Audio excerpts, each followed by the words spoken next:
हामीले दिएको जुन उजुरी छ त्यो उजुरी अनुसार उहाँले सूचना टाँच्दै हुन्छ। त्यो सूचना टाँसेपछि एउटा आधार बन्छ कि भन्ने मलाई लाग्छ।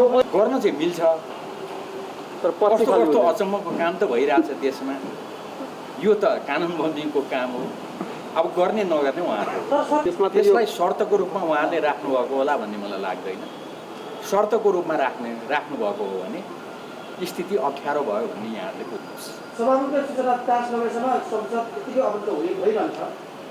उहाँले सूचना टाँच्नुभयो भने अलिकति उहाँ ठिक ठाउँमा आउनुभयो कि उभिनुभयो कि भन्ने हामीलाई लाग्छ।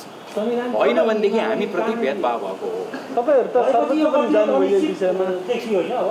अनिश्चित बनाउने काम भएको छ, त्यसैले स्वाभाविक रूपमा गतिरोध देखिन्छ। कानुन बमोजिमको जिम्मेवारी पुरा गर्नुहोस्। जसले जिम्मेवारी पुरा गरेको छैन उसलाई जिम्मेवारी पुरा गर्नुहोस् भनेर तपाईँहरूले भन्नुहुन्छ। यहाँ भन्नु खोजेको कुनै एउटा पार्टीको सांसदप्रति लक्षित हो।